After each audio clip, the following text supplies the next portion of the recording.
I'm looking forward to today's conversation. It's always interesting when we're talking about multi-site strategy. One of the key questions that pops up is, how do we teach? Now, not exactly how we teach the message, but how does the message get delivered? And we've had a lot of churches that have used in-person live teachers at their campuses, and we have had a lot of churches that have streamed through video the messages to all their campuses. And I certainly have a bias about this, and I've shared a little bit about that in the past. But the one church, from my impression, that really does do in-person live teaching well at all of their campuses is Community Christian Church. And that's why I'm excited today to have Tammy Melchien with us. Tammy is over the teaching team at Community Christian Church in the Chicagoland area. And Tammy, it's good to have you for today's conversation. Thanks. Thanks for having me.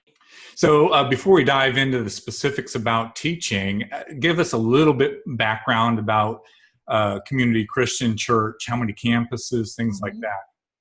Well, we are celebrating our 30th anniversary this next year. And so we currently are a multi-site church that has 10 locations, 8 of which that are in the suburbs of Chicago and 2 that are in the actual city limits of Chicago. Wow. And then we also have been involved in church planning really around the world through New Thing, which is kind of looking to be a catalyst for reproducing churches. And I've had Dave Ferguson on the podcast and doing conversations with him in the past too. So Dave and his brother John and many other great leaders at the church. But Tammy, we're going to focus on the teaching aspect of the church's ministry today. And so I'm just curious, why, first of all, did Community Christian Church decide on in-person teaching versus video teaching for their multi-site strategy? Okay, well, we've done both at different times in our history. I've been here for 16 years. When I first joined, we were at, I think, 3 locations, soon to go to 5. And at that time, the original 3 were using in-person teaching. But then as we added the 4th, the 5th, the 6th, and those first few beyond that, we're actually using video teaching. And so at that time, we had 3 primary teachers, Dave, John Ferguson, and one other guy that was leading the teaching team at that time, and they would rotate between those sites. And then the one from our original site was the video that went to all the other locations. And so we were doing that for quite a while. But one thing that we realized along the way, I think community, one of the things we try to live and breathe is reproducing on every level, reproducing leaders, reproducing churches. And we recognized that one of the things we were not doing was reproducing teachers. And, that's kind of counter to our DNA. And we also honestly found that a lot of people that were interested in becoming campus pastors, we call them community pastors now, but they also wanted to teach. And so we began looking at that and realized that because of the way that we do our teaching, even back then, the writing of our talks was being done collaboratively. Because of that, we were able to recognize we could still keep our DNA and be on the same page because of that centralized collaboratively produced manuscript, even if we were reproducing teaching pastors who were delivering it live at all of our locations. And so I would say it's about 9 or 10 years ago that we made that shift. And ever since, we've been in-person teaching at all locations for all services.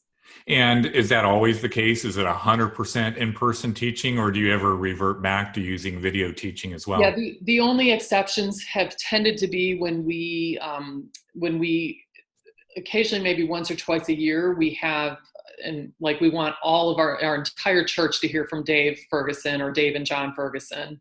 And so then we will produce a video teaching. It doesn't happen simulcast, but we'll produce a video that then is shown at all locations. So it's really, that's more decided when we have a reason for wanting everyone to hear from Dave. All right, so that lays the foundation for in-person live teachers at all your campuses. So let's kind of back up from there then. How do you determine who's qualified to do the teaching, and how do you make that assessment of their readiness? Okay. Well, we actually, we have two, I would say when we look at who makes up our teaching team, there are really two different groups of people. Now there's a lot of overlap. Like a lot of those people play on both of those teams, but we have the actual teaching pastors who stand up and deliver the messages. And then we also have what I would say is our writing team, our teaching writing team. And so which one do you want me to start with? Start with the people that are actually delivering the message. Okay, actually delivering the message. We put together an assessment process that we do. Now, obviously, when we're hiring somebody to be a community, a campus pastor, this is part of their interview process. But it can extend beyond just our community pastors. So what we do is we have this assessment process where actually a community pastor, if they have someone at their location, whether that be another staff member, whether that be a lay leader, sometimes we have people that used to be in ministry and they, are now in the marketplace, something like that. But if they have someone that they identify that they think has a teaching gift, they can choose to put that person through our assessment process. And so that process, it's multiple layers. I mean, some of it begins with just making sure you're clear on that person's character and our leadership expectations of who we would put on our platform. It begins with giving them some opportunities to do smaller moments, like maybe lead the communion meditation or the offering moment or be the host or that kind of thing. We want them to have opportunities to teach in front of groups of people, whether that be like a maybe spiritual gifts class or a time to get up and teach our students or things like that. And but then if they're progressing in that and this community pastor wants to see them move forward, they take one of our big idea message manuscripts and they have to kind of make it their own, rehearse it. They teach it to that community pastor and they video it. And if they think they're ready, they'll send that video we have an assessment team that's made up of four of our main teachers. We have a professional theater person on that team. We have a professional speaker on that team. And so we will set aside a day a couple times a year for these candidates to come, and they actually have to then teach that message in front of our team. And it's more intimidating than actually teaching on a Sunday morning because you got 6 people there with clipboards. And we give feedback in the moment, and we also follow up with feedback. But our assessment team then decides whether or not that person is ready to teach on a Sunday morning, and then also what frequency they're approved to teach at, and kind of the breadth of how many locations they could teach at. So what do you think after the first 10 minutes of us knowing each other? Would I be qualified for that teaching team, Tammy? My guess is you probably would be. Don't be so sure. All right. So I think this next question is actually going to get to the second half or the second part of the team that you were discussing, because the question's this. If you mentioned 10 campuses, if I walked into a few different campuses on any given Sunday morning, would I hear different messages or would I hear an identical message? Somewhere in between the two. You will hear the same message, but interpreted through that particular kind of speaker's voice and perspective. And so, you will hear the same big idea through it. You will hear the same main scripture passage. You will hear the same major moves or points, but the stories will be crafted by each, person to be their own story.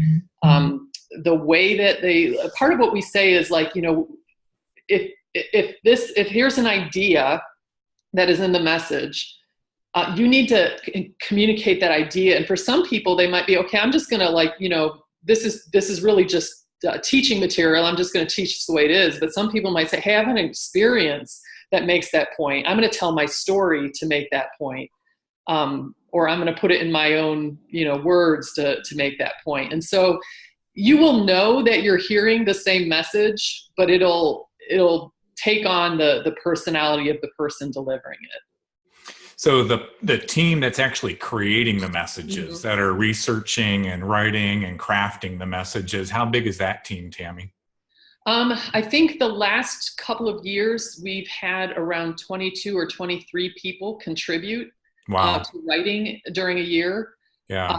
Now there are like six of us that carry the bulk of that probably. Like there's six of us that write maybe between 9 and 14 times a year. But then there are others that write, maybe 6 times a year, some that write 4 times a year, and some that just write maybe once a year. And so I have like different levels of involvement that enable, some of it is to enable us to use subject experts for certain talks. Some of it enables us just to explore like who might have a gift for this, even though their job or their role, isn't ever going to, have them be like a main teaching pastor. But maybe they're, because one of the things I found too is I feel like there's similarity, but there are actually a lot more people I think that can deliver content well than there are those that can write it well.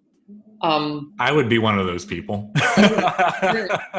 Yeah, and I mean, I think that's true, and that's what we found too. I think right now we probably have more, I think mid-30s in terms of assessed approved teachers, Hmm. and so there are more people I think that can present it well, and so honestly, some of our community pastors they do a great job delivering it, but some of them the writing it is really not their giftedness, and Hmm. so they might contribute to one or two messages writing a year, but they primarily just play on this side. Where you have some people then that are good at, pretty good at both. And those tend to be the ones that make up the core of the team when I say the six people. Hmm. But then we have other people that really do have a writing gift that the last thing they ever want to do is get up on stage and Hmm. deliver it. Hmm. And so, we've been able to use some of their giftedness in that way. And especially some of those people tend to be people that have in a particular area. For example, the woman who leads our like Restore Our Justice and Compassion ministry, she's a really good writer. And so the last message we had that was geared towards that, and in our writing team, you're always partnered with someone. So I partnered her with Dave Ferguson to write that message, and she did a fantastic job. Now she's probably never going to be someone to stand on stage and deliver it, but Hmm. she equipped all other 10 teaching pastors to deliver excellent content. You just gave a lot of teaching pastors hives that are listening to this conversation because for years they've been preparing their messages on their I'm own. sure they are And all. They fit and into that camp of being good at both of them, though. well, so when you're trying to get that level of collaboration, though, how do you systemize the message preparation process? Can you give us a sense of what that looks like? Yeah, and this is, I mean, just stop me if this gets too complicated, because That's okay. I also think, we are 30-year-old church, 10 location and all that. And so it's almost more there are principles to take from what we do than necessarily just implementing our system. Right. But one of the keys is you have to be ahead of the game in planning. The beginning of every May, well, actually for me it starts in March, because I take about 2 months of doing a lot of brainstorming meetings and some retreat days and stuff like that, till we come to the point in the beginning of May where we plan out our entire year of talks or kind of series ideas from September through the following August. And so then we really, like, probably 4 months out from when a series starts, have to begin doing brainstorming the processes and all of that. But also You mean it's not the Wednesday before the Sunday when no, the not message at is all. delivered? Not at all. And part of what enables us to do that is because, like, I have this role, but I used to be a community pastor, but once I took this role on, now, like, I don't have a local campus because I kind of have to keep the whole system moving forward. And so it involves a lot of advanced planning. So like, for example, right now, this is mid-July. I have mapped out all the writing meetings that we're going to have and assigned all the writers through the end of December. And so, and a lot of that is playing a jigsaw puzzle with everybody's schedule, but also like, okay, who would be good on this topic? Who would be good on this, and putting that all together. So we start early and about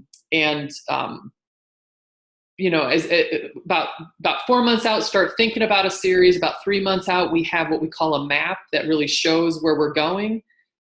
We actually started a couple years ago doing some kind of contract work with research to have, and that's helped with our system because we have these research briefs prepared that then a week before we get together to brainstorm, I send those out to the two people that are writing that message. And they know that they are to come to the brainstorm the following week prepared to lead the discussion of ideas on their meeting. And so, kind of equip them in that way to take the ownership of that. And then what happens is about 2 months out from when the series starts, we have our brainstorming meeting where I am in every one of those.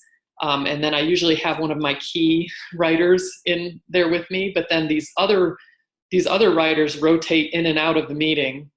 And like if it's a 4-week series, in 4 hours on a Thursday morning, we will plan an outline for all 4 of those things. With you have 1 hour for one message of let's get the ideas on the board, let's put it into an outline, and then those 2 writers take that and write a first draft of the message manuscript. Then another thing that has helped us in the collaboration then is once that first draft is done, we all come back together again. So we're now about 6 weeks out from the start of the series, and we read those manuscripts aloud to one another.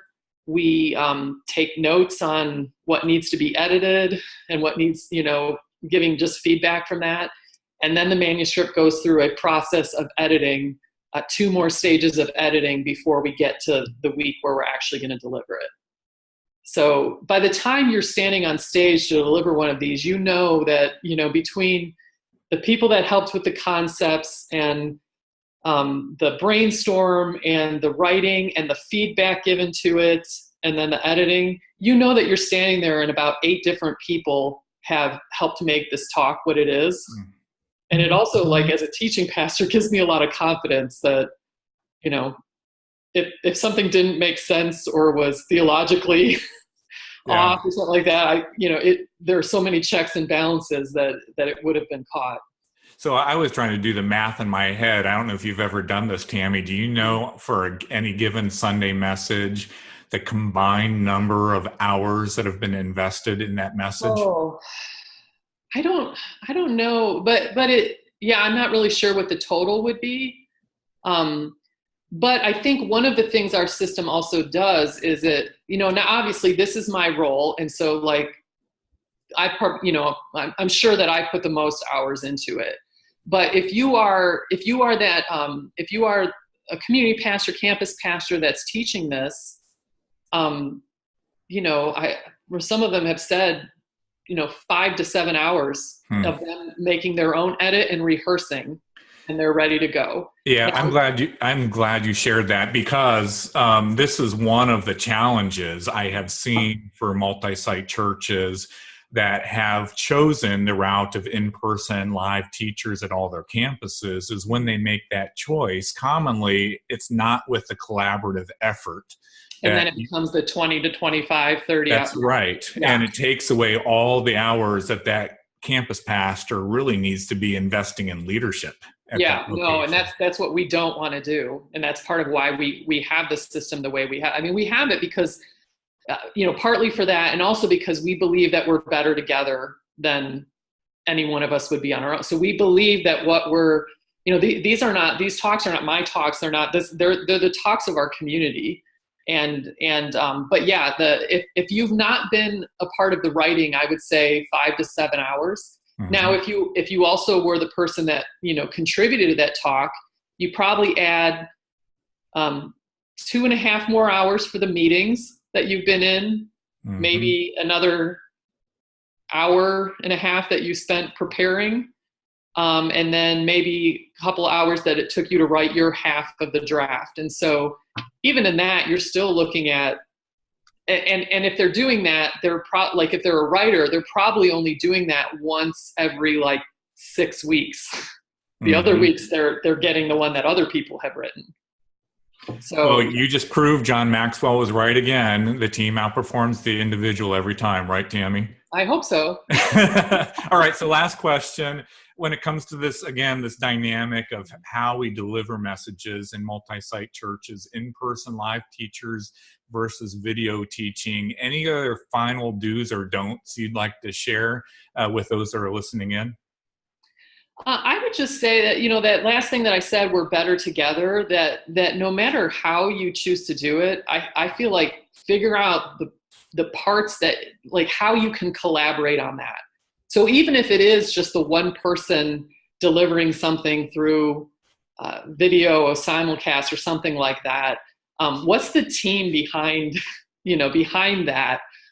Because I really think that's the beauty in it, is that it's the community contributing. It's a number of different voices, different perspectives, and I really do think it makes us better than any one of us can be on our own. And so I feel like no matter which model you take, don't go alone.